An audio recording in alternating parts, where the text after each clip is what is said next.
para escucharla, disfrutarla y compartirla. Radioespectro.com, el espíritu de la música.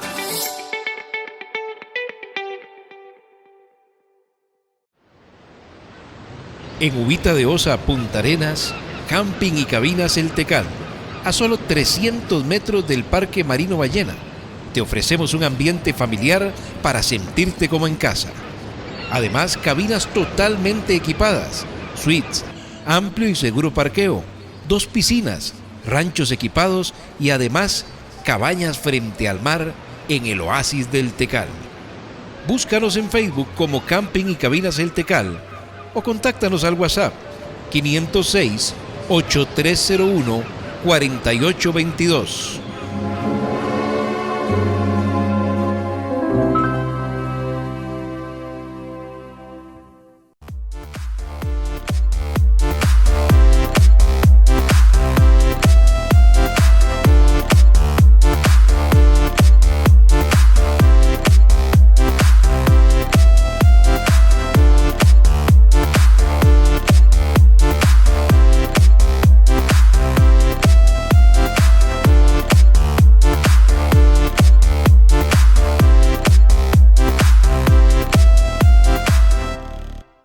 Si querés disfrutar el verdadero sabor de la comida argentina en Costa Rica, te esperamos en El Chante. Bife de chorizo, vacío a la pizza, milanesa napolitana, empanadas, choripanes, parrilladas y la mejor pasta casera. Postres, si te queda un lugarcito, alfajores, flan, todo hecho por nosotros bien casero. Somos El Chante Comida Argentina, en Santo Domingo Heredia, Plaza Quizarco, frente al Liceo de Santo Domingo. Para reservaciones, 2244-4567. Te esperamos. En Uvita de Osa, Punta Arenas, Camping y Cabinas El Tecal, a solo 300 metros del Parque Marino Ballena. Te ofrecemos un ambiente familiar para sentirte como en casa. Además, cabinas totalmente equipadas, suites, amplio y seguro parqueo, 2 piscinas, ranchos equipados y además cabañas frente al mar en el oasis del Tecal. Búscanos en Facebook como Camping y Cabinas El Tecal o contáctanos al WhatsApp 506-8301-4822.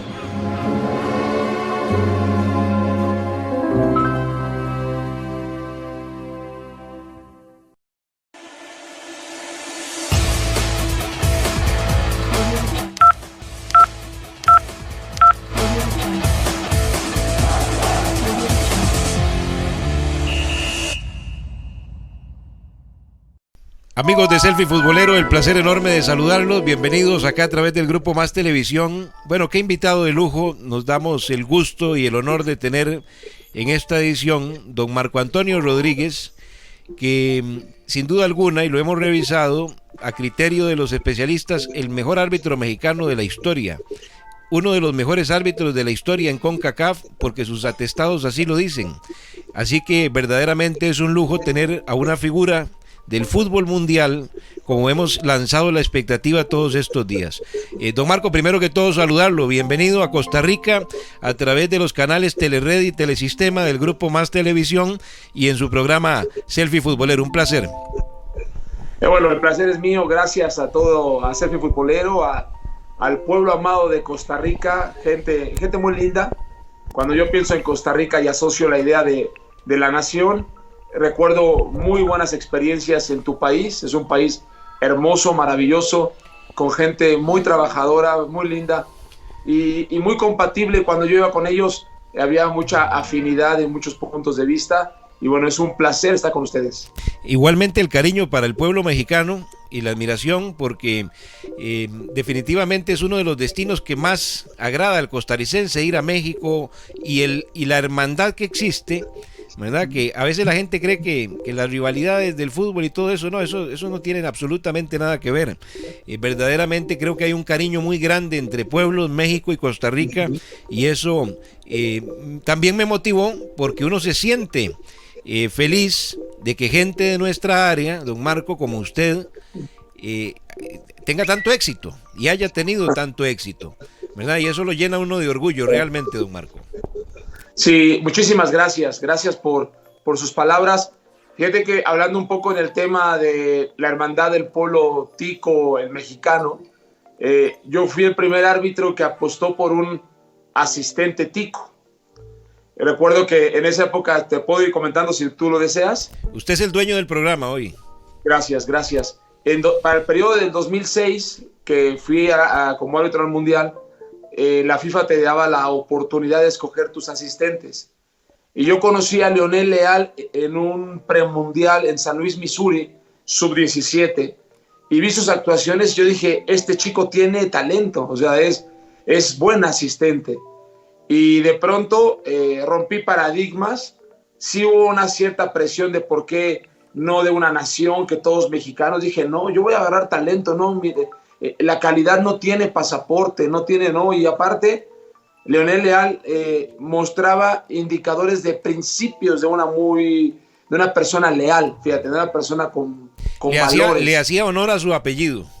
Efectivamente. y yo dije, vamos, y fui con el árbitro Leonel Leal y Camargo, fuimos la tripleta, digamos, arbitral, la más joven de la Copa del Mundo de Alemania 2006, pero Leonel Leal no me falló, al contrario, siempre fue muy trabajador, muy profesional, muy certero en el campo de juego, y donde yo dije, es Leonel Leal, en un partido que nos tocó eliminatorio en Panamá, en el Rommel Fernández, Panamá-Estados Unidos, llovió demasiado, la cancha se enfangó un poco, había un vado de ahí y el balón se detuvo en el área de meta, y llegó este jugador de Jones y la anotó, ¡pum!, gol. Pero todo el mundo del estadio paraba, mira, último minuto de partido, todo el mundo decía fuera de juego, y Leonel Leal dijo, no hay fuera de juego, fue el gol del empate de los Estados Unidos, o victoria de Estados Unidos, pero con ese Estados Unidos se llevó buenos dividendos en ese partido, y hubo mucha presión para exigir el fuera de juego, porque todo el mundo lo vio solo, y resulta que cuando tú ves el video, Baloy estaba en el piso, con su cabeza tirado, habilitando a Jones, a Jones, sí.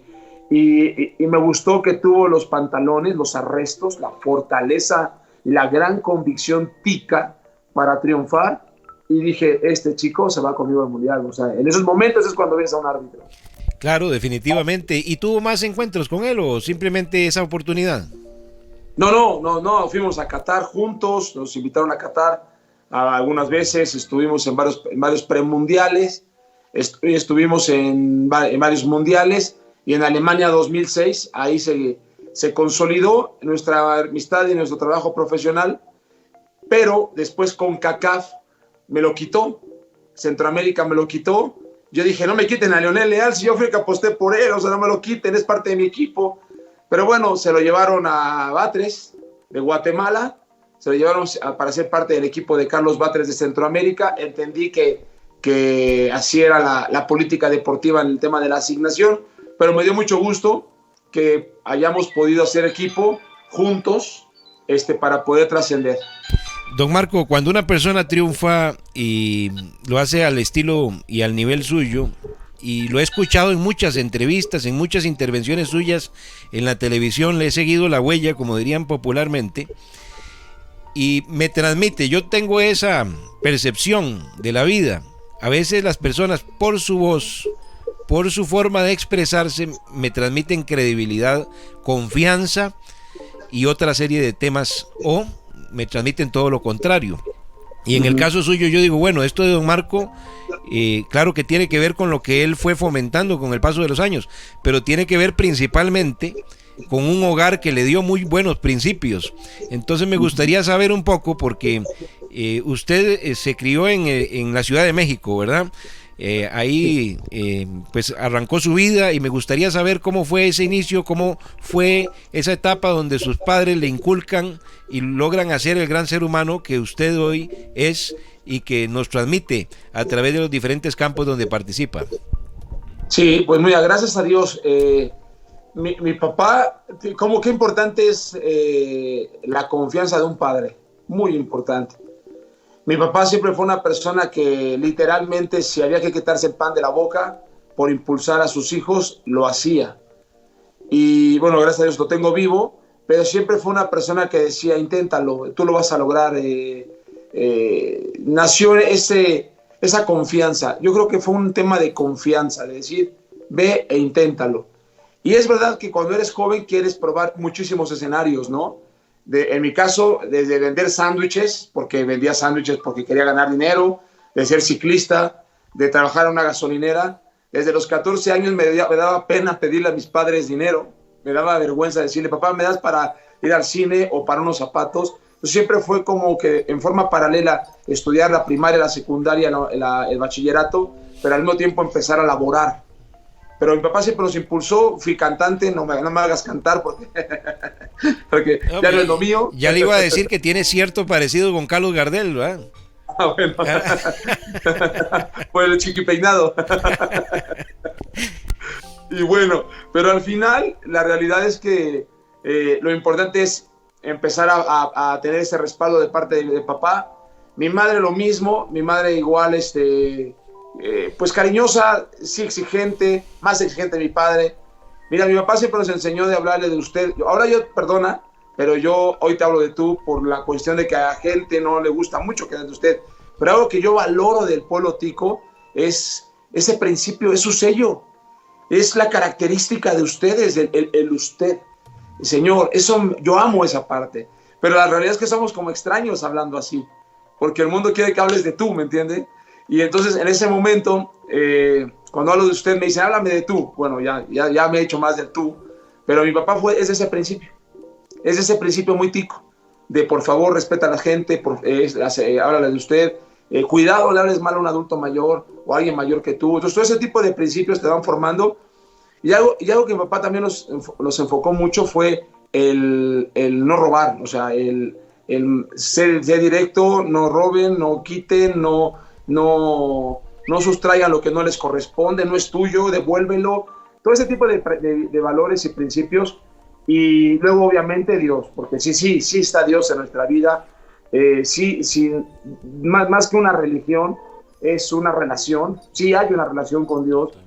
No somos perfectos. En nuestro diario vivir vamos encontrando siempre el aprendizaje, la renovación, el encuentro con Cristo. Y bueno, Dios sí ha sido nuestra fortaleza, porque créanme que ser árbitro de alto rendimiento, donde todo el mundo te pide de excelencia a todas, donde estás expuesto a entornos muy hostiles, donde la realidad es que un partido eliminatorio de Copa del Mundo me viene a mi mente el Honduras-Costa Rica, por ejemplo, con el pueblo de ambos pueblos, partidos eliminatorios, partidos de descenso, partidos de campeonato. No es sencillo, pero la realidad es que es cuando te sostienes de la fe en Dios y que dices, yo voy a decidir, pero Padre nuestro, ayúdame a hacer las cosas de forma correcta. Definitivamente, sin Dios estamos complicados, ¿verdad? En un mundo que es muy difícil, que realmente es muy difícil. Don Marco, usted era un apasionado, me imagino que lo es todavía, por el tema del cuidado, de la nutrición, según tengo entendido, ¿verdad? Y se dedicó a estudiar mucho esto, a leer mucho sobre esto, y le hacía más al atletismo que al fútbol, ¿o me equivoco? Antes de meterse en el tema del arbitraje. Sí, hice atletismo, probé velocidad, medio fondo y el fondo. El tema del fondo me gusta, pero no era lo mío. Lo mío era más carrera de intervalos, una tipo Farlek, era donde yo me enfocaba mucho en mis entrenamientos. Sí llegué a hacer biatlón, intenté hacer triatlón, sí me gustaba, pero también encontré la pasión por el ciclismo. O sea, el ciclismo a mí me dio los cuádriceps que formé, el cuádriceps, el bíceps femoral, todo el vasto interno, etcétera. Me lo dio la calidad de, fíjate, eso es algo muy interesante. Fui un árbitro que corría muy rápido para atrás, pero era por los músculos que yo desarrollé en el ciclismo. Fíjate qué curioso. O sea, esos músculos se utilizan mucho en el ciclismo para la carrera, para la retrocarrera. Y eso también fue un sello característico mío, ¿no? Y también hice el atletismo. Soy profesor de educación física en la Escuela Superior de Educación Física. Como también los ticos tienen muy buenos docentes, los ticos tienen una muy buena escuela de de educación física.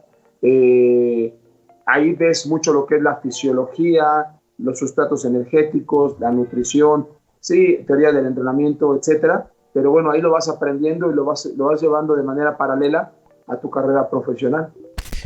Yo escuchaba que usted quería competir en este tipo de eventos y recibió porque usted, si no me equivoco, de 13 años, ¿verdad? Le escuché que se fueron con su familia a una localidad muy linda de México que se llama Nayarit, ¿verdad? O Tepic, el estado el estado es Nayarit, ¿verdad? El estado es Nayarit, sí. Ajá. Nayarit es muy parecido al clima de Costa Rica. En Costa Rica yo recuerdo que vas por la carretera y te asomas de repente a un tipo río, o bueno, ahí, y ves lagartos, ¿no? Igual allá, es muy parecido. Los mangos, manglares, todo este tipo de situaciones, es muy parecido a Nayarit. Nosotros sobrevivimos al terremoto. Hemos vivido 3 terremotos devastadores en México, fíjate, y de esos 3, uno me tocó muy directo en el centro de la Ciudad de México. Los otros 2 no me tocaron directamente, yo estaba en otro lado, pero sí lo vivimos cercado con la familia. Y sobrevivimos al terremoto del 85. El terremoto del 85 fuimos damnificados, nuestra casa se cayó prácticamente todos los muros. Sobrevivimos de puro milagro, mis padres, mis hermanos, y en ese momento se abre la oportunidad de el presidente en turno descentraliza muchas secretarías y las envía al interior de la capital. Y es donde vamos a Nayarit. Y ahí en Nayarit empieza la pasión por el deporte, la pasión por ser diferente, pero también me encontré en el otro entorno, fíjate, lo quiero comentar porque a lo mejor le puede servir a los jóvenes ticos, fíjate, es muy interesante. A mí en la secundaria me ofrecieron la droga, me la pusieron enfrente de mi rostro, me dieron prácticamente, había marihuana y cocaína, y me decían, ven, tómala, se siente, en México usan la palabra chido, ¿no? Es una palabra como diciendo, te vas a elevar, ¿no? Te vas a sentir muy bien, pero yo no le entré, o sea, para mí no era una oportunidad, ya no era algo que pudiese ser un refugio. Es lo que hablamos de los valores. Usted tenía valores desde su hogar, entonces sí, eso le ayudó a evitar ese camino desafortunado. Sí, pero mira, yo lo puedo entender que fue Dios quien me puso ese momento de stop, de alto, medítalo. Totalmente. Porque nadie está exento a no caer en esa circunstancia. Mucha gente con muchos valores y principios también se ha resbalado. Claro, gente súper preparada, educadísima y terminó en ese desgraciado camino, ¿verdad? Sí, porque somos humanos, porque no somos perfectos. Yo ahí no, ¿sabe por qué no accesé a ese mundo? Porque ya había sudado. Increíblemente, la sensación de sudar, de romper una meta ante tu resistencia personal, tu fuerza de voluntad, el sentir correr a determinado tiempo y cumplir objetivos, el andar en bicicleta 70 kilómetros y en montaña y decir, bueno, mis piernas respondieron. Entonces yo ya no era para mí opción. Y fíjate, qué increíble, ¿no? Cómo la vida se enfrenta en momentos cruciales que son decisivos, y este fue uno de ellos, porque seguramente, te lo firmo ahora, hoy es fácil decirlo, pero te lo firmo, si yo hubiese entrado al mundo de la trampa de la adicción, nunca hubiese sido deportista de alto rendimiento. Claro. Totalmente, ¿verdad? Si hubiese quebrado el camino por completo. Hay una anécdota muy linda que le escuché a don Marco que me gustaría compartirla con los televidentes, en relación a una novia que usted tenía en esta localidad, que por cierto dicen que era muy linda, y esa novia usted la fue a ver, algo pasó, porque le habían ayudado con una bicicleta especial para el deporte que usted practicaba. Me gustaría escuchar esa bonita historia. Sí, bueno, yo había comprado vendiendo café y pan en el estadio de fútbol de la segunda división de la localidad. Pedí al directivo, en esa época en turno, el presidente, que si me permitía vender café y pan. Y así compré mi bicicleta. Una bicicleta, no digo la marca, pero una bicicleta buena de fama importante, pero con mi presupuesto era de las más económicas y tenía cierto gramaje en el cual había competidores que tenían una bicicleta más ligera. Entonces, yo sabía de un hombre que era empresario y yo le fui a tocar la puerta de su casa, y al momento de tocar la puerta de su casa salen los guardaespaldas y me preguntan, ¿usted es novillero? Dije, novillero no, a mí me da miedo los toros, a mí el tema de toros no, porque eres dueño de una plaza de toros y apoyaba a novilleros y me recibió, y en ese momento, en esa conversación, yo de manera increíble, en un abrir y cerrar de ojos, ya estaba en su vestíbulo de su rancho, de su hacienda, y en ese momento le dije, señor, yo quiero ser deportista, quiero competir, quiero ganar medallas, quiero triunfar, pero no tengo una bicicleta buena, tengo una bicicleta que me da desventaja. Y me dice, se me queda viendo y me la regaló. O sea, me dijo, te la voy a traer en 40 días. Me la trajo de Francia, recuerdo que llegó de Francia directamente, una bicicleta que estaba preciosa. No, hombre, una espectacularidad, una cosa increíble. Pero resulta que también, paralelo, pues tienes una novia, que era la Miss Nayarit, que bueno, que muy guapa, que etcétera. Y ese mundo, pues es seductor. Y ese mundo, a ella la empezó como a alejar de mí un poco más. Y yo conocí otra faceta de la chica que éramos estudiantes, a la chica famosa, ¿no? Y vi que empezó a cambiar muchísimo, su trato hacia mí fue diferente. Yo la estaba buscando un día en mi desesperación, como diciendo, el típico joven, no me dejes, ¿no? Iba a ir a perseguirla. Sí. Y en la bicicleta, porque a pesar de todo, esa bicicleta la usaba para entrenar, pero la usaba para desplazarme. O sea, yo aprovechaba también en momentos doble entrenamiento. Hacía mi entrenamiento y lo usaba para desplazarme. Y para mala fortuna, me encontré lo que le llaman en Costa Rica un muerto, ¿no? Los topes. Ajá, correcto. Ajá, un muerto y una coladera. ¿Cómo le llaman en Costa Rica donde el agua del drenaje se va? Sí, una alcantarilla. Una alcantarilla. Ajá. En esa alcantarilla no la veo, yo iba muy rápido y caigo en esa alcantarilla, en esa bicicleta, y salgo volando. Me puse un golpazo y lo que más me dolió no fue el golpe, fue la bicicleta. Claro, totalmente. Ya se rompió la bicicleta, esa caída, como ya no tenía cara para decirle al señor, oiga, ¿me puede dar otra segunda bicicleta? No tenía cara. Y dije, bueno, a empezar a trabajar otra vez y a comprarse una. Y en ese inter, pues otro parteaguas en nuestra vida. Y es que esa bicicleta, por eso quería la anécdota, porque fue la puerta de entrada al arbitraje. Sí. Un compañero nuestro, amigo de la preparatoria, del bachillerato, llegaba a casa a la lavandería de mis padres y me invitaba a ser árbitro. Y yo le decía, árbitro, ¿qué te pasa? O sea, ¿a quién le va a gustar ser árbitro? O sea, por favor, si los agreden, les golpean, siempre están en riesgo. Yo no tengo ninguna necesidad de eso, aparte, no es para mí. Pero resulta que con la necesidad de comprar la bicicleta, me empieza a invitar, un día me lleva el informe arbitral y me dice, te conseguí un partido. Y dije, ¿cómo? Me dio el silbato y me dio las medias y me pidió el short. Y dije, bueno, vamos. ¿Cuánto pagan? No, pues 18 pesos, algo así como menos de $1, ¿no? Menos de $1. No, era $1 por partido en esa época. Le estoy hablando de 1990, para que más o menos saquen cuentas de hace algunos años, en 1990. Y en ese momento me voy a ese partido. Pero por otro lado, fíjate qué ironías de la vida. Su hermano estaba en un hospital porque había sido agredido en un partido sector amateur y él ya estaba a punto de renunciar al arbitraje. De hecho, él renuncia al arbitraje. Y así lo invita. Y así lo invita a usted. Y aún así me invita. Pero me gustó. ¿Qué me gustó del arbitraje? Que estaba muy cerca del juego, del balón. Que veía las acciones. De pronto no sabía que yo era el árbitro. De repente la gente me gritaba, árbitro. Y decían, pues, ¿quién es el árbitro? Yo, ¿verdad? Sí, bueno, va para allá. Sí. Entonces, pero fíjate, también pasa mucho. Y siendo jugador, tú crees que sabes las reglas del juego. Por lo que escuchas, por lo que has vivido. Pero ya cuando estás arbitrando te das cuenta que hay una carencia importante de formación. Sí, casi ningún jugador las maneja completamente, ¿verdad? Claro, y debería de manejarlo porque es parte de su trabajo. Sí. Y es un factor importante a favor de eso. Y es más, don Marco, ahora que estamos en un medio y que usted participa en medios y que se roza con gente de medios y lo ha hecho durante muchos años, la gente en los medios tampoco sabe mucho las reglas del arbitraje. Casi no. ¿Verdad? Ahora un poco más porque el mismo entorno te obliga porque ya tienes una responsabilidad de que pasan jugadas extrañas en el juego y quieres argumentar distinto, ¿no? Por eso te vas a las reglas, pero no es verdad, no todos. Y bueno, ahí me hago árbitro, me gustó que me pagaran 18 pesos, me alcanzaba para mis plátanos, para mi yogur, para mi hidratante, para mis tenis, y me empezó a gustar el tema arbitral.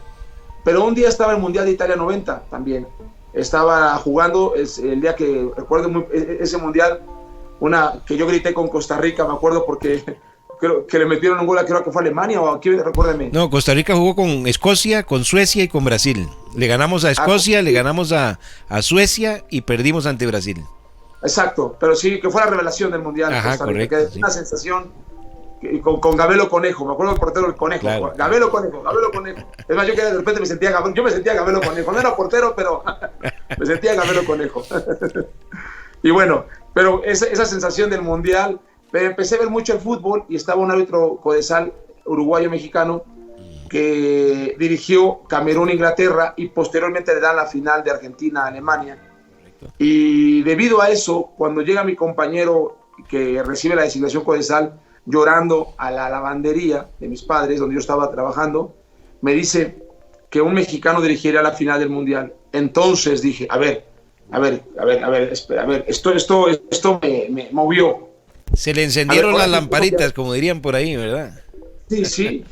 Pensé y dije, a ver, esto me mueve. Si en un momento dado yo decido ya dedicarme al arbitraje de lleno y me cualifico y trabajo día con esforzado, con una carrera deportiva, ¿puedo ir a los mundiales? Y él me dice, sí, es muy difícil, hay que pasar muchos procesos.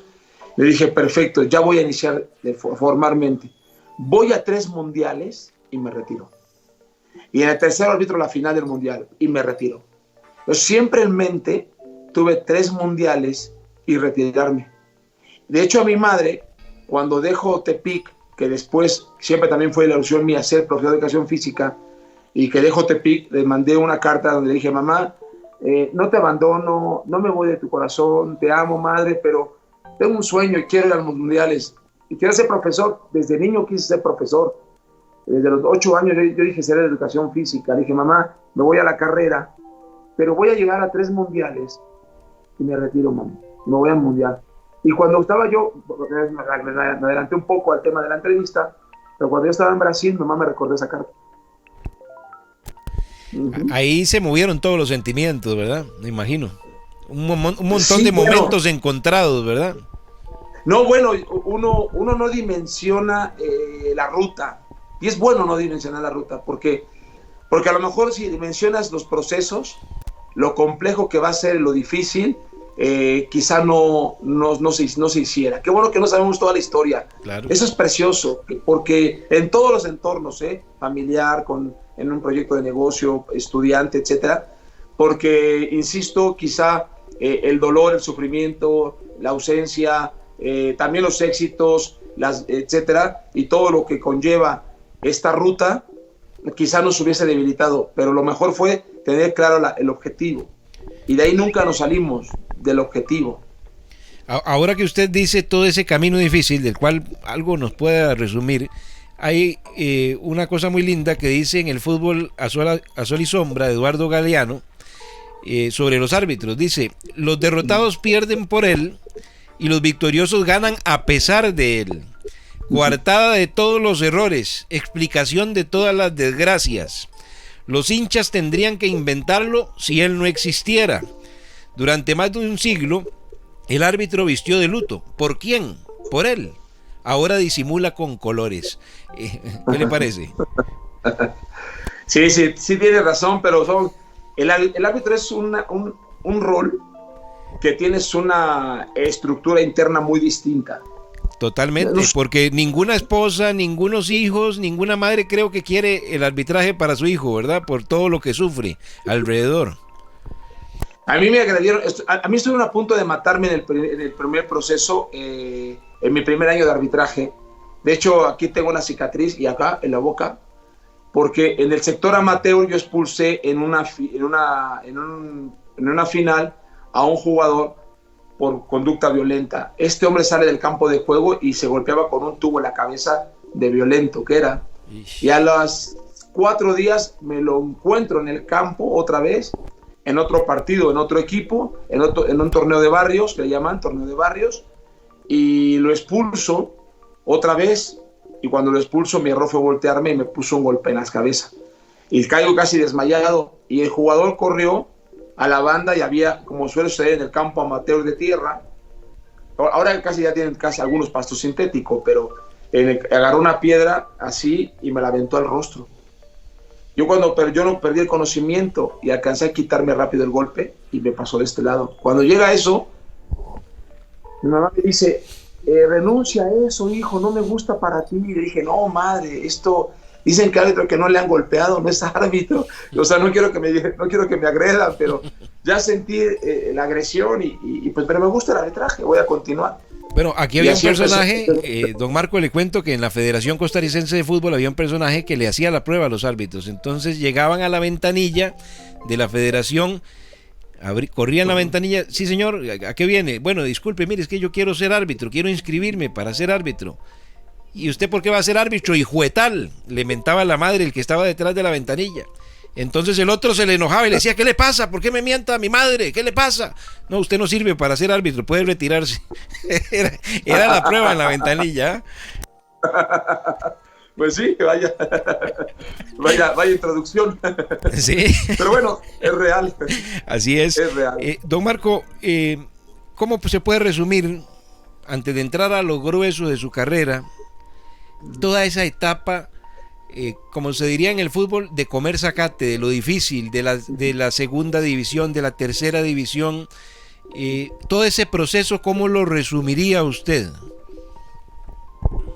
Lo resumiría como necesario, que en el momento te vas agarrando experiencias nuevas, cada partido es un desafío, te deja una enseñanza el juego. Yo siempre he dicho que el fútbol y el juego tiene una voz, es una expresión, pero no es que tenga una voz como tal, pero hay información de conductas que te está arrojando el juego. Y ese entorno a mí me formó como persona también, fuera del campo. Pero también dimensioné que cada persona, cada jugador que se para en un terreno de juego tiene una problemática muy distinta. Tú te enfrentas a una idiosincrasia, tú no sabes si ese hombre tiene ansiedad, si está triste, etcétera. Incluso hasta jugadores del sector profesional alcanzas a percibir cuando ellos no andan bien, hasta como personas, hasta en su lado familiar o algo, su rendimiento es distinto, y cada juego es un desafío a tu inteligencia. Cada partido te genera una estrategia, un plan de partido. Yo le hacía, muchos le llaman planeación o planificación. Para mí era un plan de partido, donde en el partido mismo uno va resolviendo las circunstancias que se van generando, ¿no? Pero yo lo resumiría como necesario, que hubo un momento de que la misma juventud me generó ansiedad de querer dejar pronto el sector amateur, o luego pronto dejar la tercera división, o ya decir, o creerme que yo ya estaba muy preparado para irme a la segunda, hasta ir ascendiendo. Lágrimas también de pronto te enfrentas al lado político de los directivos, del arbitraje, que tienen sus favoritos, que no siempre ven al talento deportivo, sino ven al favorito, porque es amigo de no sé quién, porque no es amigo de no sé cuánto, ir rompiendo esos paradigmas. Luchar contra apellidos y apellidos importantes, me imagino que tienen influencias y todo esto, ¿verdad? Bueno, sí llega a ver que es el hijo del exárbitro tal, y etcétera, que te ven como una amenaza para su hijo y te tratan de bloquear, etcétera. Pero bueno, eso también fue necesario, te forma, y al final, insisto, regreso un poco al comentario anterior, que nunca perdimos el objetivo. Yo le voy a decir un tip, y eso es muy importante para los chicos que ven en todas las profesiones. Creo que esto aplica en todas las profesiones. Independientemente de que seas joven, no te hace menos. Tú debes de creerte que estás en el rol que quieres llegar. Voy a poner un ejemplo. Yo me sentía árbitro mundialista siendo árbitro del zacate. O sea, yo sabía que era en ese momento árbitro del zacate, le arbitraba el llano, el amateur, y luego tercera. Pero en mi conducta y en lo que respecta el cuidado a mi profesión y el nivel de excelencia que yo quería llegar, lo hacía desde el sector amateur, porque yo me creía mundialista. O O sea, no me creía árbitro de amateur, sino me creía mundialista en el proceso amateur. Y usted demostró tener mucha personalidad, porque tengo entendido que en un momento, claro, en una carrera tan dura, porque hay que pasar demasiadas etapas, puede extenderse muchos años, tuvo el carácter, escuché, de ir a tocar la puerta y decir, bueno, ¿para cuándo mi oportunidad? ¿Es así, don Marco? Sí, porque resulta que yo ingreso a profesión, bueno, es que toqué muchas puertas, en el proceso ha sido así. Cuando yo ya había decidido ser árbitro profesional, en el sector amateur donde yo estaba, en el colegio de árbitros, no recuerdo cómo está la estructura del fútbol tico, pero entiendo que las comunidades tienen un colegio de árbitros o una escuela de árbitros federada, en este caso la de Costa Rica. En México pasa lo mismo. En mi escuela amateur de Nayarit, yo quise y vine a México, viajé a México y toqué la puerta de la Federación Mexicana de Fútbol, Comisión de Árbitros, y estaba el secretario de la Comisión de Árbitros, y le dije, señor, yo soy árbitro amateur, pero yo quiero ser profesional, tengo 17 años, me llamo Marco Antonio Rodríguez, vengo de Nayarit, pero yo quiero ser árbitro profesional. ¿Qué se necesita? Y me dice, mire, viene un curso muy importante donde va a ser un selectivo para entrar al sector profesional. Va a ser en Sinaloa. Bueno, para no extenderme mucho en ese tema, sí lo hice. Llamo la atención, en esa época estaba el teniente coronel Mario Rubio, Antonio Remárquez, Arturo Yamazaki, etcétera, y me ven en los entrenamientos, cómo me movía, etcétera, y cada uno estaban haciendo un scouting. Y entonces en ese momento, cuando recopilan las listas, yo aparecí en todas las listas como un prospecto árbitro. Y me acuerdo que el presidente de la comisión de árbitros me hace un examen final y me dice, usted ha quedado en el sector profesional, Marco Antonio Rodríguez. Entonces me dice, va a debutar. Y me llevan a arbitrar, tarda un proceso, empieza a ver celo. La gente del amateur me empieza a bloquear, que cómo es posible que yo acabo de llegar y ya estoy superándolos. Y empieza a haber un proceso muy complicado. Ya cuando estoy en el sector profesional, yo en Tepic, luego al siguiente año en Guadalajara, Guadalajara es una capital muy importante, la segunda ciudad más importante de México junto con Monterrey. Yamazaki el siguiente año me dice, ¿sabes qué, joven? Yo te veo un potencial muy bárbaro, pero en Nayarit te vas a perder. Hasta allá nada más hay tercera división, no tenemos primera, no tenemos segunda, no vas a trascender. ¿Quieres irte a vivir a Guadalajara? Y yo le dije, dije, sí voy. Yo iba todos los jueves a entrenar a Guadalajara, hacíamos 8 horas diarias, o sea, 8 de llegada, entrenaba 8 de regreso. Salía así, me pasé casi un año, me fue bien, y luego llega el grado Codesal a la Comisión de Árbitros en México, y me voy a la Ciudad de México, y en ese momento la Ciudad de México empiezo a trascender, pero lo que le comentaba, me empezaron a relegar. Yo ya arbitraba segunda o tercera división en segunda, y llegar a la Ciudad de México me dicen, vas a empezar de asistente de tercera división. ¿Cómo? Si ese proceso ya lo pasé de tercera división de asistente.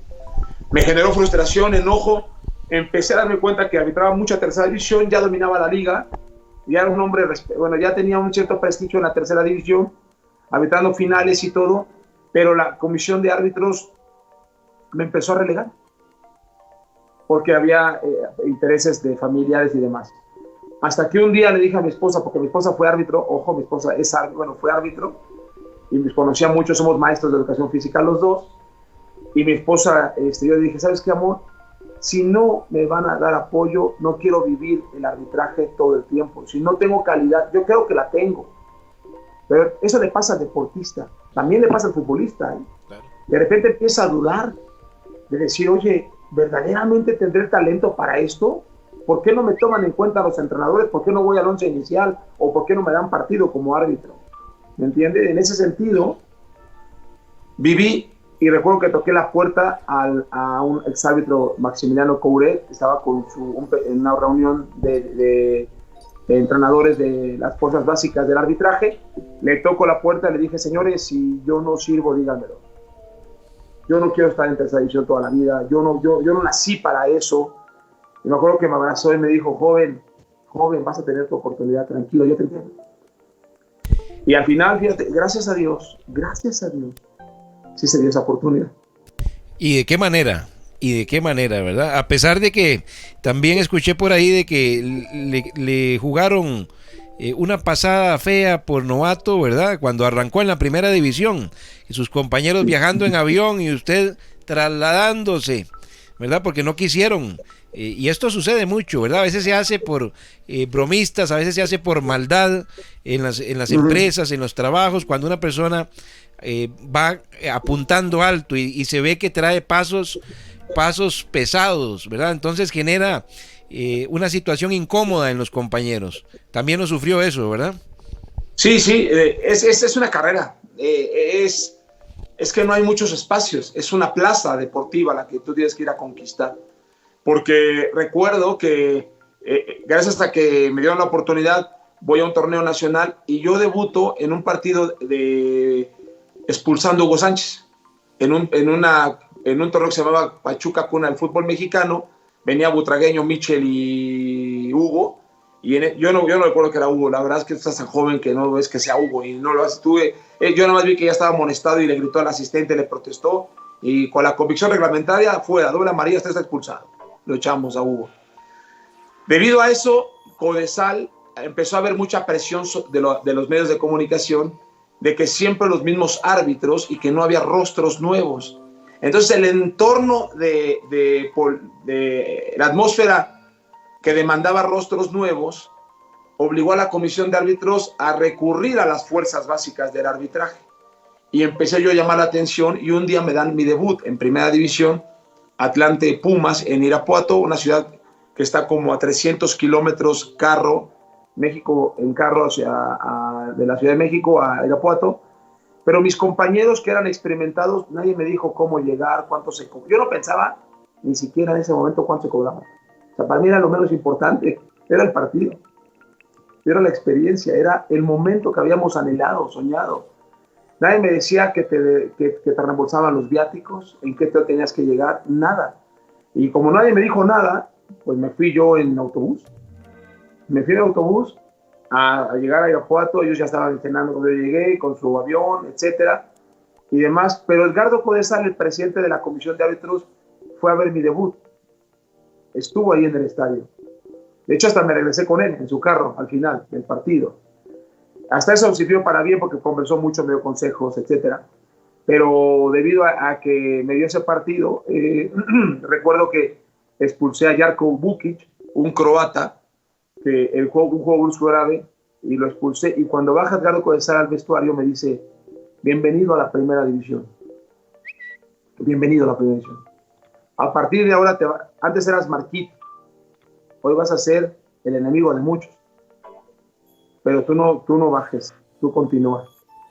Y bueno, son palabras importantes. Claro que marcan. Y después de todo esto, han pasado 3 mundiales mayores, varios mundiales juveniles, Copa Libertadores de América, Copa Oro, CONCACAF, Liga de Clubes.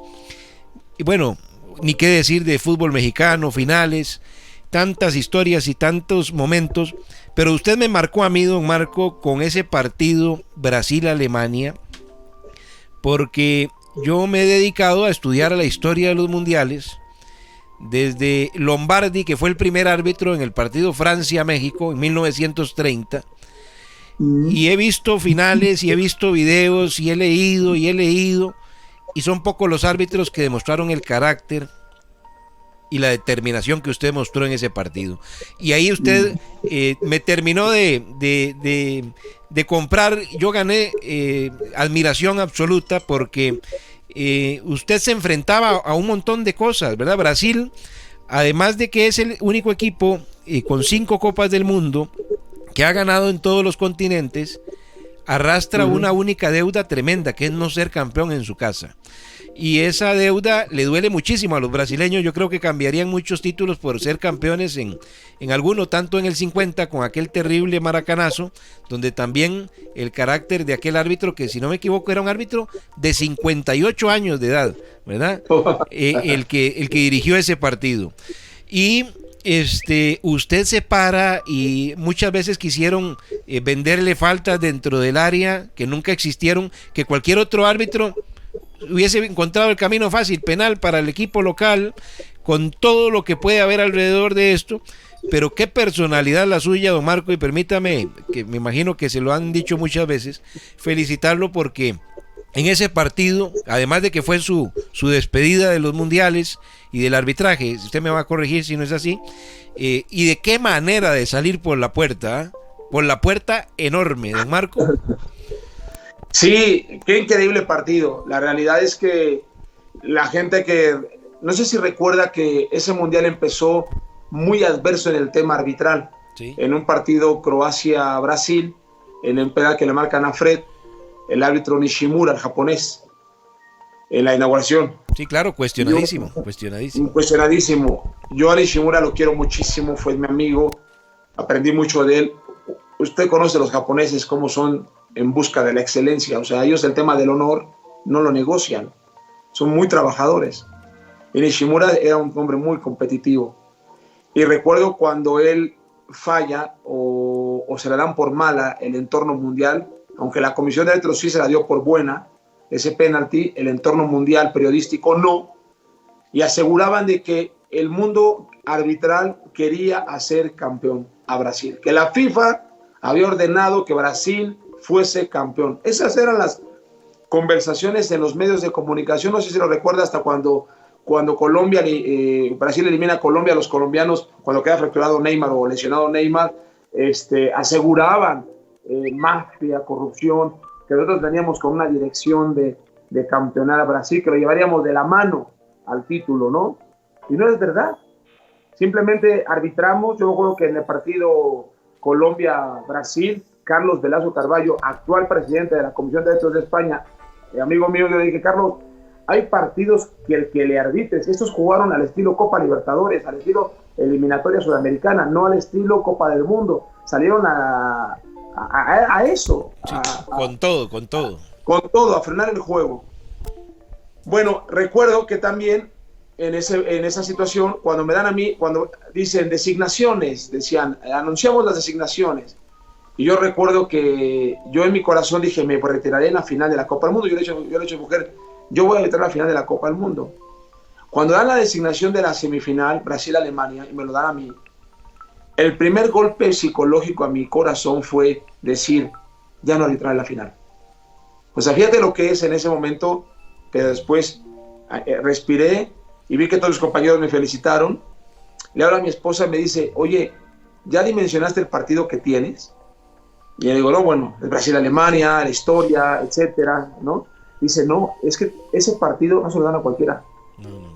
Se lo dan al mejor del mundo, porque ese mundial, ese partido puede marcar el mundial. Fíjate, eso me dijo mi esposa, ese partido puede marcar el mundial. Porque, y lo marcó. Marcó la historia del fútbol está ahí en los primeros planos, claro, de ese partido. Claro. Porque bien lo acaba de comentar, en el 50, el maracanazo, ellos querían evitar el maracanazo y se convirtió en Mineirazo. Sí. Pero tú veías el rostro de David Luiz, un jugador muy competitivo, veías el rostro, la obligación de querer cargar la nación en el campo de juego. Y acuérdate que en ese momento Brasil estaba muy politizado entre socialismo, etcétera, Dilma Rousseff, etcétera. Sí, como no sé siempre si se quería que el fútbol fuera una cortina para alejar otras realidades. Claro, pero también por otro lado, a mí me llamaba poderosamente la atención dos selecciones en ese momento, dos selecciones. Pero ahorita voy a comentar algo respecto a esas selecciones. Alemania y Holanda. Que Costa Rica enamoró al mundo también en ese mundial. Recuerdo muy bien. Pero bueno, toco un poco el tema de Alemania. Alemania tomó muy en serio el mundial. Prácticamente hicieron un búnker, trajeron todo desde Europa, toda su metodología y todo el tema multidisciplinario. No lo dejaron al azar los alemanes, como también son los alemanes, y empezaron a cuidar los pequeños, mínimos, grandes detalles que hacen la diferencia entre los sustratos energéticos. No sé si recuerdas que era una de las selecciones que al momento de los recesos de la hidratación, ellos tomaban rápido sustratos energéticos de rápida absorción, magnesio, y otras selecciones nada más tomaban agüita. O sea, detalles finos, pero que son muy importantes. Y sobre todo para la alta humedad de Brasil. Entonces, de repente ves a un Brasil, ves una Alemania pero no sé si recuerdan que Alemania también, previo al partido, hizo su labor en decir, nosotros tenemos un poco de temor en el tema arbitral. Eso se hace mucho como para... entorpecer el ambiente, ¿verdad? Para entorpecer el ambiente. Para decir, cuidado. Sí, para sembrar la duda, Por cualquier cosa. Y Brasil lo mismo, pero yo en mi corazón estaba, bueno, es verdad, es el mejor partido del Mundial, arbitrarlo como tiene que ser. Y empezó el juego, ¿no? Sí es cierto que no sé si recuerdan que se tira Marcelo y llega Boateng y se quiere armar ahí la tangana, como dicen en España, el merequetengue, como dicen en otros países. ¿Cómo dicen en Costa Rica? ¿Cómo dicen? La bronca, se armó la bronca, decimos aquí. Bueno, la bronca, sí. Y llegamos ahí a quererlos poner quietos y demás. Yo creo que yo le hablo a Boateng, que aquí yo soy el árbitro, que él no tiene ninguna autoridad para poder ejercer presión sobre mí, ni que no lo iba a permitir que él se fuese sobre, y a Marcelo igual, etcétera. Bueno, se le tiraron 3 veces en el área, don Marco, y usted nunca mordió el anzuelo. 3 veces se le tiraron en el área. Sí, bueno, uno dice, mira, también yo sabía que ese era mi último partido, que había decidido cerrar mi carrera a los 40 años, no a los 45, pero en ese momento la prioridad no era el lado emocional de decir, ya me voy. No, es que yo siempre dije, fíjate, algo muy interesante. Hay personas que dicen, arbitré el partido de la final del Mundial. Pero no se trata de arbitrar. O sea, que hayan dicho, estuve en la final. No, arbítralo bien. Entrégalo bien. No es estuve, es cómo lo terminé. Entonces yo siempre tuve en mente que no era, sí era importante estar, pero no era estar, era qué iba a entregar. Y para mí era mucha responsabilidad cerrar la carrera, cerrando bien, porque esto te marcaba, era literal, o toda tu carrera de años de esfuerzo se iba a la alcantarilla, o realmente se consolidaba como valió la pena todo este esfuerzo. Entonces cuando empieza Alemania y le pone un baile, fíjate, los alemanes muy inteligentes, no sé si recuerdas algo muy interesante. Alemania hace su recambio generacional después de su mundial de Alemania 2006, que no son campeones, que Italia le gana la semifinal. Se van una generación y entran unos nuevos, los Müller, los nuevos, Neuer, etc. Toda esa selección en Sudáfrica les va bien, que queda en tercer lugar ganando el Uruguay, sin temor a equivocarme. En este mundial, pero ellos agarraron el modelo posicional, el juego posicional, el famoso tiki-taka español. Ellos empezaron a hacer una renovación de su modelo de juego. Sí. Entonces, a mí me tocó arbitrarle a Alemania en los 3 mundiales. Correcto. Entonces pude distinguir la evolución del juego de los alemanes. Claro, excelente. Sí, entonces cuando yo arbitro ese partido y veo cómo está la estructura del equipo plantado y cómo siempre tienen apoyos, tienen el apoyo de seguridad, apoyo de progresión, etcétera, y veo cómo hay ayudas y cómo vigilan y cómo está el juego posicional, pero con la letalidad de los alemanes, no, pues le pusieron un baile a los brasileños.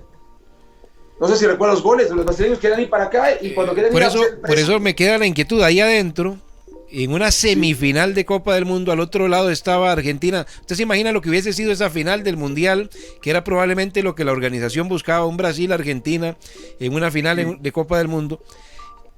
¿Qué se percibía adentro? Porque iba a terminar el primer tiempo y ya tenían un saco de goles los brasileños adentro. Entonces, ¿qué se respiraba en la cancha, don Marco? Qué difícil ese ambiente, ¿eh? No, sí, es muy complicado. Hay gente que dice, partido fácil. No, ¿cómo va a ser partido fácil? Es Copa del Mundo, es Brasil el pentacampeón. Sí. Le están superando. Nunca puede ser un partido fácil de esa dimensión. Yo recuerdo, fíjate, algo muy interesante. Fue Dios quien nos ayudó también, porque yo recuerdo que antes de eso, nunca lo he dicho y te lo voy a dar como una exclusiva directamente. Nunca lo he comentado a nadie. Pero eso es algo exclusiva a tu programa. Gracias. Antes del Mundial, antes de ese partido, cuando me dan la designación, yo pido hablar con Busaca, mi jefe en turno. Y le digo, Busaca, ora por mí. Pidamos a Dios por mí. Yo sí que eso puede ser un gran trabajo, pero necesitamos la ayuda de Dios. Me acuerdo que Busaca oró por mí. Le pedimos al Padre en el nombre de Jesús. Me acuerdo que oró en italiano. Y yo creo que hasta nos abrazamos y dije, Dios va a cuidar, va a hacerlo. Porque es que son partidos difíciles. O sea, la gente a veces no dimensiona pero hasta el propio jugador también le tiembla la responsabilidad. Es una experiencia nueva. Claro, ahí hay una serie de personalidades en la cancha donde hay gente con pánico, gente con seguridad, gente con diferentes situaciones, ¿verdad? Para enfrentar un escenario de ese, realmente, por eso le digo que ahí mi respeto absoluto para don Marco Antonio Rodríguez, porque lo sacó y de qué manera. Sí, yo creo que nunca de los nunca al deportista de alto rendimiento pierde el nervio. Es un nervio de alerta. Hay quien el nervio, el estrés competitivo le debilita. Hay quien el estrés competitivo lo agranda. Lo sabe canalizar. En mi caso me gustaba, mi mujer me decía, tú das mejores resultados bajo presión. Sacas lo mejor de ti. En la presión máxima, sacas lo mejor de ti. Y hay muchos jugadores así, que brillan. Son distintos en los momentos complicadísimos. Pero hay otros que dudan mucho. Y yo recuerdo que yo veía los rostros de los brasileiros y yo no vi las imágenes que posteriormente en la transmisión vi la gente llorando en los estadios, sí. Pero la atmósfera, hablamos de la atmósfera, nunca la había vivido. Es una atmósfera de pánico, de sorpresa, de frustración, pero nunca tiraron la toalla, de decir cómo lo sacamos adelante, o sea, buscando respuestas. O sea, los brasileiros sí buscaban respuestas, buscaban un revulsivo, se volteaban a ver al entrenador como diciendo, ¿qué hacemos? ¿Cómo nos reacomodamos? ¿Nos cerramos? ¿Nos resguardamos? Esperamos que ya nos abra más? No, pero es que Alemania estudió los momentos muy claros. Y en el medio tiempo usted tenía alguna cercanía a los camerinos, ¿se podía percibir algo de lo que se vivió ahí en la intimidad de los equipos o estaban muy distantes en esa etapa? Porque me imagino que fue un golpe durísimo. Se habla de muchas cosas, ¿verdad? Se habla de que incluso por ahí ha salido de todo. Lo que pasa es que ya habría que tener una fuente oficial de que los alemanes bajaron la intensidad del partido, ¿verdad? De que hubo... Es como una especulación. Yo tengo mis dudas en ese sentido. Yo creo que también, bueno, ya con el marcador a su favor los alemanes, pero los alemanes nunca te perdonarán. No está en su cultura perdonar. O sea, los alemanes ganan, si te pueden meter 20, te van a meter 20. Y de hecho le metieron 7. O sea, es Alemania. Hay que ser sinceros. Sí, claro, totalmente. Es una realidad. Lo que sí creo es que Brasil se replanteó y se defendió un poco mejor. Cerraron líneas de pase y ya no compraron el jueguito del juego posicional de los alemanes, y eso les permitió un poco resguardarse y buscar la contra. Bueno, pero dejemos a los brasileños y a los alemanes. ¿Cómo salió don Marco Rodríguez después de toda esa carga emocional, la tensión que se puede vivir antes de una página como esta? Cuando usted suena el silbato al final, ¿qué fue lo primero que le llegó a la mente, don Marco? Bueno, yo lo primero que agarré fue el balón, volteé al cielo y terminé el partido. Porque le dije a Dios, gracias Padre nuestro, porque cerramos la carrera como se soñó. Gracias por haberme salvaguardado tanto tiempo, por permitirme vivir este momento y haberme respaldado en esta carrera. Y gracias Padre nuestro, en el nombre de Cristo Jesús, por tu misericordia y por tu amor. Cerramos muy bonito, cerramos como creo que a un hábito le gustaría cerrar una carrera deportiva. Definitivamente. Bueno, don Marco, déjeme decirle que cortesía de Hotel Camping y Cabinas El Tecal, en Uvita de Osa, donde está el Parque Marino Ballena, es un lugar bellísimo, porque el creador dibujó la cola de la ballena. Cuando la marea baja, usted puede ver una cola en la playa, es algo absoluto, ¿verdad? La cola enorme que le llaman también el paso de Moisés, porque usted camina a través de la cola, es una cola de ballena dibujada. La podemos, ahora se la voy a mostrar a través de algunas fotos, pero usted camina y cuando la marea baja llega hasta el final de la cola y es una experiencia maravillosa en el Parque Nacional Marino Ballena. Le quiere obsequiar don Roberto Arias, el propietario, 5 noches para que usted vaya a disfrutar con su señora, y si se siente muy a gusto se puede quedar los 7 días, la semana completa, que en eso me comprometo yo de que lo venga a disfrutar, porque quiero que venga a vacacionar a Costa Rica. Entonces hablamos con don Roberto Arias y me dice, bueno, cuando don Marco guste puede ir a disfrutar de esas vacaciones. Muchas gracias a don Roberto Arias, a ti y a ese lugar maravilloso, y seguro sí estaré en Costa Rica, ¿por qué no? Al contrario, es un honor. Muchas gracias. Claro que sí, será un placer recibirlo por acá y está para cuando usted guste hacerlo. A mí me gustaría tener no sé cuántas horas, porque cada vez que hablo y que hablamos y que lo escucho, surgen más y más y más cosas, ¿verdad? Y con una persona con tanto mundo, pues hay tanto que preguntar y tanto que saber, que verdaderamente el tiempo siempre va a ser poco. Porque usted también fue parte de la historia en ser precursor del VAR con el partido de Suárez, ¿verdad? A través de ese partido se instaura el VAR. También, don Marco. Entonces usted está en páginas muy, muy determinantes de la historia. Sí, bueno, es uno de los acontecimientos que definitivamente ya detonó la decisión del sí de la tecnología, porque fue evidente que el árbitro en turno, en este caso, yo aún queriendo ver todo, no siempre se podía distinguir y observar todo en el campo de juego. En este caso era un error claro y manifiesto. Suárez muerde fuera del campo visual del árbitro, y aún el asistente teniéndolo casi en una perspectiva de su propio ángulo, te das cuenta que en el ángulo del asistente tampoco se podía distinguir realmente la mordida. Así que debido a eso, entre otras cosas, recuerdo cuando acaba el Mundial de Brasil, se hablaba ya de que no era posible volver a arbitrar alto rendimiento con la clara desventaja de la televisión, que el único que tiene que decidirlo no tuviese esa posibilidad de revisión del juego. Pero sí, la mordida de Suárez sí fue como, digamos, la cereza al pastel, como diciendo, no más, último mundial sin tecnología, ahora les vamos a dar la televisión. Don Marco, permítame decirle que esto para mí fue un lujo.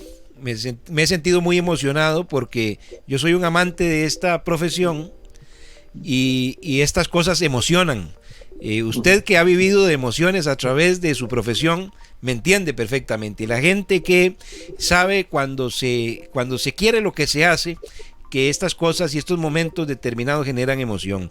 Yo quiero agradecerle enormemente y decirle que si existiera cosa en la que no creo, otras vidas, probablemente tengo algún nexo mexicano yo. Y le voy a explicar por qué.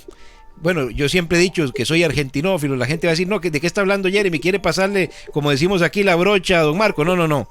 Yo soy, futbolísticamente soy argentinófilo, de Boca Juniors, de la selección argentina. Es una pasión enorme que tengo. Pero le voy a decir por qué tengo algo con México. Porque soy un apasionado del Chile. Como Chile, enamorado del Chile. Y bueno, eso es de ustedes, ¿verdad? Eso es de ustedes, los mexicanos. Y el Chile es una pasión enorme, me encanta, a todo le pongo Chile, don Marco. ¿Ah? ¿Usted también o no le hace tanto al tema del Chile? Sí, pues sí tiene un gen mexicano, porque no cualquiera acepta el picante en sus alimentos. ¿Usted lo disfruta mucho el Chile, sí? Sí, bueno, es que es parte de, sí, lo condimentas, es un condimento natural, aunque también puedo comer si me damos a vivir 5 años a Emiratos Árabes y no hay Chile, puedo vivir. Y hay quien no puede. Yo no podría. Ya, bueno, sí, hay gente que lo necesita. Sí, para mí está en el día a día. Don Marco, de verdad que muy agradecido. Usted es un modelo de vida, porque le digo, le he seguido, conozco su historia, usted nos ha expuesto parte de ella. Y es un ejemplo para mucha gente que quiera triunfar, que sueña en grande. Los sueños están ahí, se pueden alcanzar cualquiera que sea, y es bueno traer gente modelo para inspirar a nuevas generaciones a lograr grandes cosas. Le voy a pedir que al final no se me vaya, que no se me retire al final de la entrevista, pero muy agradecido, don Marco, de verdad, un fuerte abrazo hasta México. Usted que, bueno, me quedan muchos temas, porque por ahí después usted habló de la filosofía suya de fútbol, y me encantó su forma de verlo, porque yo siempre lo he visto igual. El fútbol, más que tablas y números, es motivacional, y la persona que sepa llegarle al jugador y sepa sacar del jugador lo mejor desde sus aspectos emocionales, probablemente va a triunfar más que quien ha tenido infinidad de títulos de técnicos clase A que han fracasado y que no han logrado grandes cosas en este deporte. Pero bueno, ya veremos si la vida nos regala otra oportunidad para tener una segunda parte de este programa. Don Marco, mil gracias, de verdad. Sí, al contrario, muchísimas gracias. Le voy a decir algo con todo mi corazón.